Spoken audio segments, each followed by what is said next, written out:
नमस्कार, मैं अंजना और आप देख रहे हैं कर्म कसौटी न्यूज। आइए बढ़ते हैं इस वक्त की बड़ी खबर की ओर। उत्तर प्रदेश में 9 सीटों पर होने वाले उपचुनाव को लेकर चुनावी घमासान मचा हुआ है। वहीं बीजेपी व सपा एक दूसरे पर लगातार आरोप प्रत्यारोप लगाने में जुटी हुई है। वहीं आज केशव प्रसाद मौर्य कानपुर पहुंचे, जहां उन्होंने बीजेपी प्रत्याशी सुरेश अवस्थी के लिए जनसभा के बाद रोड शो करके जनता से वोट करने की अपील की। वहीं उन्होंने प्रेस कॉन्फ्रेंस करते हुए अखिलेश व राहुल को दलित युवाओं और महिलाओं का विरोधी बताते हुए जमकर हमला बोला। उन्होंने कहा कि समाजवादी पार्टी सभी 9 सीटों पर चुनाव हार चुकी है। समाजवादी पार्टी की साइकिल पंचर हो चुकी है। 9 सीटों पर सपा का सुपड़ा बीजेपी साफ करेगी और 9 सीटों पर जीत प्राप्त करेगी। उन्होंने तंज करते हुए कहा कि आज अखिलेश यादव की जनसभा में कुर्सियां खाली पड़ी थी और सुरेश अवस्थी की जनसभा में कुर्सियां कम पड़ गई थी। केशव प्रसाद मौर्य ने कहा कि अखिलेश यादव अहंकार से पूर्ण हो चुके हैं। जैसे हरियाणा में कांग्रेस की हवा जनता ने निकाल दी, वैसे ही 2024 के चुनाव में अखिलेश की हवा जनता निकाल देगी। भारतीय जनता पार्टी सुशासन विकास की गारंटी के साथ अपना काम कर रही है। समाजवादी पार्टी गुंडों, अपराधी और माफिया के दम पर राजनीति करके सफलता प्राप्त कर रही है।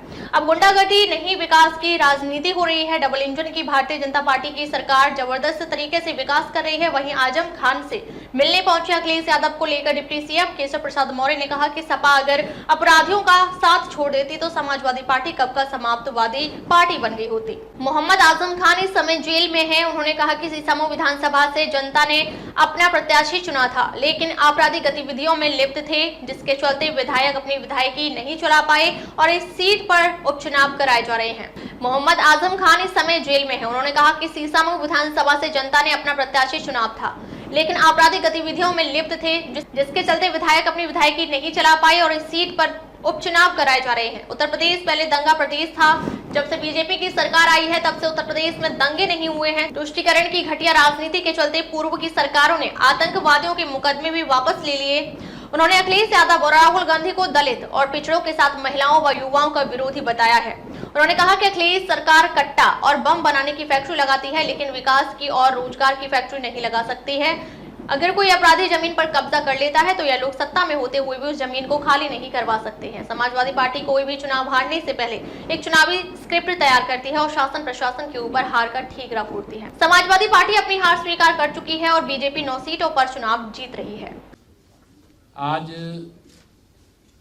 भारतीय जनता पार्टी सीसामऊ विधानसभा क्षेत्र से भारतीय जनता पार्टी के प्रत्याशी श्री सुरेश अवस्थी जी के समर्थन में उमड़े जनसैलाब का एक ही संदेश है कि सीसामऊ विधानसभा में भारतीय जनता पार्टी का कमल खिल चुका है। समाजवादी पार्टी की साइकिल पंचर हो गई है और उपचुनाव में चाहे सीसामऊ हो, बाकी 8 विधानसभाएं जो और हैं, वहां भारतीय जनता पार्टी सपा का सुपड़ा साफ करेगी और 9 की 9 जो सीटें हैं उसमें हम विजय प्राप्त करेंगे। ऐसी हमें उम्मीद भी है, विश्वास भी है और प्रयास भी है। आज मेरी जानकारी में आया कि श्री अखिलेश यादव जी ने जो सभा आयोजित की थी उनकी कुर्सियां खाली रह गई और जो सुरेश अवस्थी जी के समर्थन में सभा थी वहां कुर्सियां कम पड़ गई। मुझे पूरा विश्वास है कि जिस प्रकार से जनसैलाब सुरेश जी के समर्थन में उमड़ा और उसके बाद जो रोड शो हुआ जिसमें मैं शामिल था, हमारे सभी मंच पे बैठे हुए साथी भी शामिल थे, वह रोड शो भी बहुत जबरदस्त रहा और जनता का जो रिस्पांस था वह चुनाव में विजय के द्वार पर चुनाव को ला करके खड़ा किया है। श्री अखिलेश यादव जी लगातार अहंकार से पूर्ण हो गए हैं और उनके बयान जो भी आते हैं वह लोकसभा चुनाव जो 2024 का हुआ उसके बाद समाजवादी पार्टी गुब्बारे की तरह फूली हुई है। लेकिन मुझे विश्वास है कि इस गुब्बारे की हवा, जैसे कांग्रेस बहुत फूली हुई थी गुब्बारे की तरह, वो हरियाणा की जनता ने निकाल दिया, वैसे समाजवादी पार्टी के गुब्बारे की हवा उत्तर प्रदेश की जनता निकालने का काम करेगी। भारतीय जनता पार्टी सुशासन विकास की गारंटी के साथ जनता का आशीर्वाद मांगने के लिए आई है। समाजवादी पार्टी गुंडों, अपराधियों, माफियाओं कि बूते तुष्टीकरण की घटिया घिनौनी राजनीति करके वह सफलता प्राप्त करने का असफल प्रयास कर रहे हैं। अब गुंडागर्दी की नहीं, अब विकास की राजनीति हो रही है।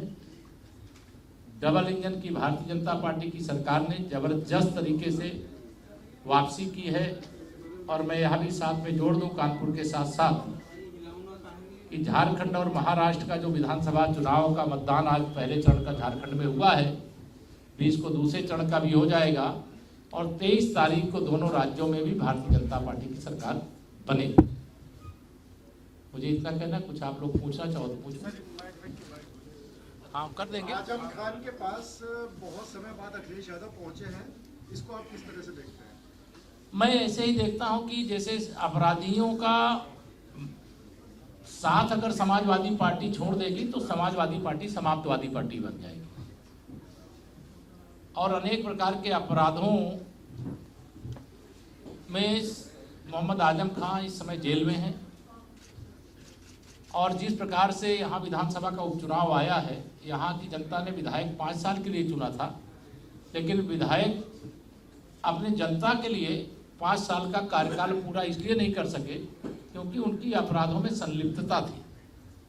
परिणाम यह हुआ कि उनकी सदस्यता गई, सजा हुई और उपचुनाव की नौबत आई। और श्री अखिलेश यादव जी का तो इतिहास ही है कि जब वह मुख्यमंत्री थे तो दंगा प्रदेश था।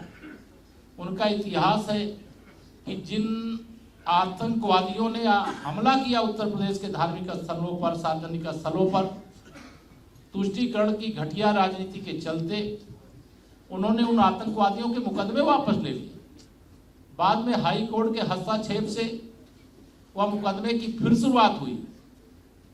उस आतंकवादी हमले के दोषियों में किसी को फांसी की सजा हुई, किसी को आजीवन कारावास हुआ। तो श्री अखिलेश यादव जी का चरित्र हो, चाहे उनके दोस्त श्री राहुल गांधी जी का चरित्र हो, ये सब पिछड़े वर्ग के विरोधी हैं, दलितों के विरोधी हैं, महिलाओं के विरोधी हैं, युवाओं के विरोधी हैं। या कट्टा बनाने की, बम बनाने की फैक्ट्री लगा सकते हैं, लेकिन रोजगार का कोई अवसर ये नहीं दे सकते।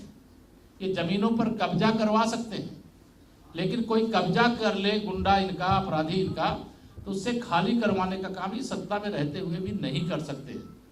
इनके जो भी बयान आते हैं वो सब खोखले हैं। लेकिन भारतीय जनता पार्टी, आप जानते हो, जहां एक बार सरकार में वहां बार बार सरकार में आती है तो जनता के आशीर्वाद और समर्थन से। अखिलेश जी ने आज कहा कि चुनाव जो आपका सरकार का LIU रिपोर्ट थी वो नेगेटिव थी, इसलिए 7 दिन चुनाव बढ़ा दिए गए।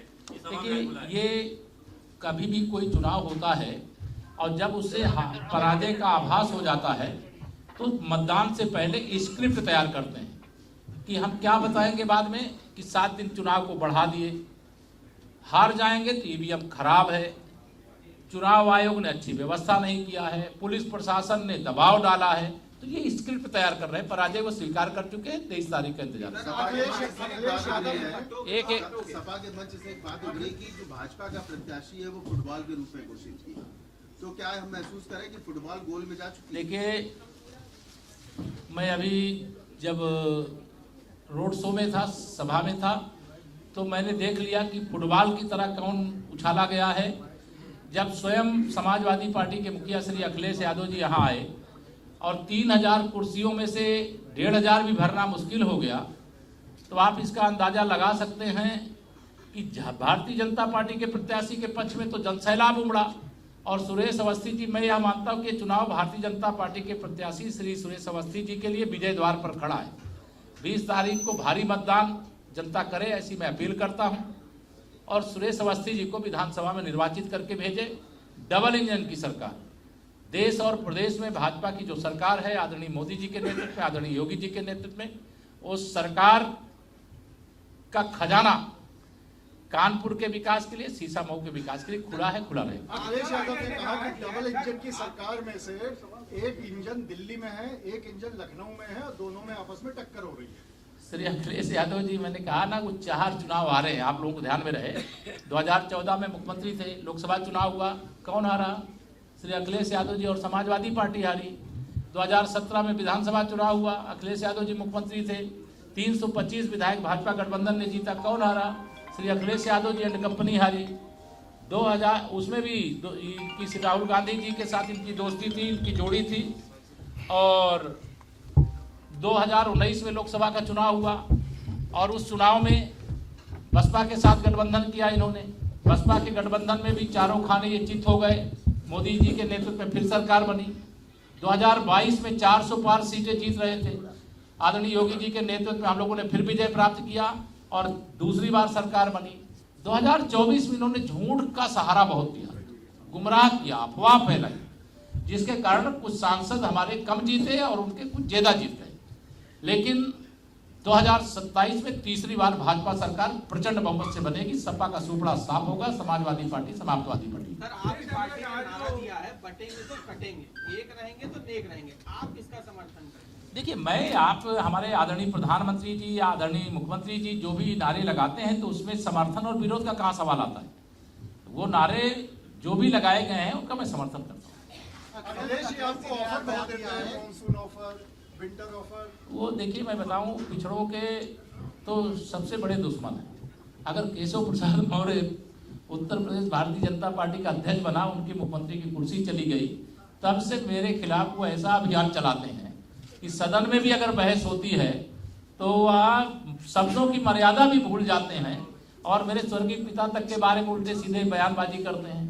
अगर सोशल मीडिया पे मेरी कोई पोस्ट हो तो इनका जो गैंग है पूरा, वो ऐसे अब शब्दों का प्रयोग करते हैं कि जैसे शालीनता इनके अंदर है ही नहीं, संस्कार है ही नहीं, केवल गुंडागर्दी वाली मानसिकता, सामंतवादी मानसिकता। जैसे देश में श्री राहुल गांधी जी हमारे गरीब माँ बाप के बेटे, देश के प्रधानमंत्री माननीय नरेंद्र मोदी जी के लिए आप शब्दों का प्रयोग करते हैं, वैसे श्री अखिलेश यादव एंड फैमिली जो परिवार डेवलपमेंट एजेंसी चला रहे हैं, वह लगातार मेरे ऊपर भी हमला करते, मेरे नेताओं पर भी हमला करते। क्या बीजेपी के जो बुलडोजर है सुप्रीम कोर्ट के आदेश के बाद अब गैराज में खड़े हो जाएंगे? देखिए, बीजेपी का कोई बुलडोजर नहीं है, ठीक है।